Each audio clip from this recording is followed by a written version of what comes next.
Françoise est allée chez le médecin en disant qu'elle avait un problème avec ses ovaires. Le médecin dit « Françoise, ne sois pas bête. Tu veux parler des volières, là où on trouve les oiseaux ?» Françoise secoua la tête et dit qu'elle parlait bien de ses ovaires. Ne voulant pas discuter, le médecin lui dit de s'allonger sur le divan pour un examen. Après un rapide coup d'œil, il dit « Eh bien, Françoise, tu as raison. Il y a eu un cacatoès là-dedans. » Deux médecins séjournent dans un hôtel. Les deux hommes sont frénétiques et inquiets, arpentant le couloir du hall de l'hôtel. L'un se tourne vers l'autre et se plaint. « Je suis médecin et j'ai un patient dans ma chambre avec une jambe de bois. J'ai démonté la jambe et je n'arrive pas à la remonter. » L'autre médecin répond « Chouette, j'aimerais n'avoir que ça à me faire. J'ai une fille super canon dans ma chambre, les deux jambes écartées, et je ne me souviens plus de mon numéro de chambre. Je faisais mes courses au supermarché du coin, où j'avais choisi 1 litre de lait demi-écrémé, une boîte d'œufs, 1 litre de jus d'orange, une salade, une boîte de café de 250 grammes, un paquet de lardons. Alors que je déchargeais mes articles sur le tapis roulant pour passer en caisse, un ivrogne debout derrière moi m'observait placer les articles devant la caissière. Pendant que la caissière enregistrait les achats, l'ivrogne déclara calmement « Vous devez être célibataire ?» J'ai été un peu surpris par cette déclaration, mais j'étais intrigué par l'intuition de ce pauvre type, puisque je n'avais effectivement jamais trouvé l'homme de ma vie. J'ai regardé les 6 articles sur le tapis et je n'ai rien vu de particulièrement inhabituel dans mes choix qui aurait pu révéler ma situation matrimoniale à l'ivrogne. La curiosité l'emportant, je dis « Oui, vous avez raison, mais comment diable avez-vous su ça ?» L'ivrogne répondit « Parce que t'es moche. » Johnny était dans la cour de récré avec son copain Jimmy, quand il remarqua la toute nouvelle montre étincelante que Jimmy portait. « Tu l'as eue pour ton anniversaire ?» demanda-t-il. « Non, » répondit Jimmy. « Eh bien, tu l'as eue pour Noël alors ?» demanda Johnny. « Non. »« Tu ne l'as pas volée, hein ?»« Non, » dit Jimmy. « Je suis entré dans la chambre de maman et papa l'autre soir, pendant qu'ils faisaient l'amour.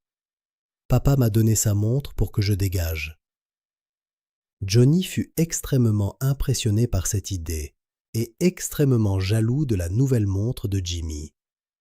Il jura d'en avoir une lui aussi.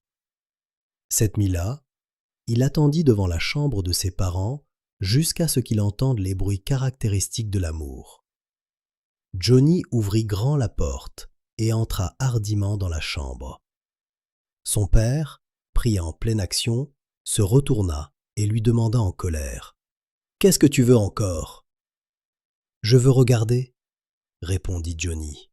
« Eh bien, mets-toi dans le coin et tais-toi alors, » dit son père. Élisabeth et Julie faisaient des travaux de menuiserie dans une maison d'Emmaüs. Élisabeth clouait un bardage, attrapait un clou dans sa sacoche et soit le jetait par-dessus son épaule, soit le clouait.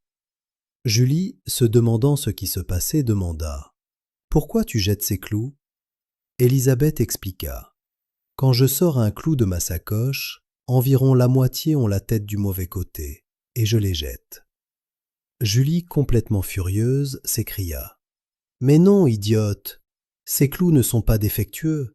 Ils sont pour l'autre côté de la maison. » Patrice, un vieux paysan breton, reçut une lettre de l'URSSAF disant qu'il le soupçonnait de ne pas payer à ses employés le SMIC et qu'ils enverraient un inspecteur pour les interroger. Le jour dit, l'inspecteur arriva. « Parlez-moi de votre personnel, » demanda-t-il à Patrice. « Eh bien, » dit Patrice, « il y a le valet de ferme.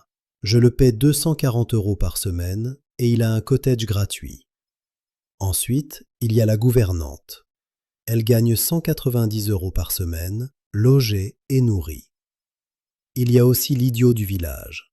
Il travaille 16 heures par jour, fait 90% du boulot, gagne environ 25 € par semaine avec une bouteille de whisky et en récompense spéciale, il couche avec ma femme de temps en temps.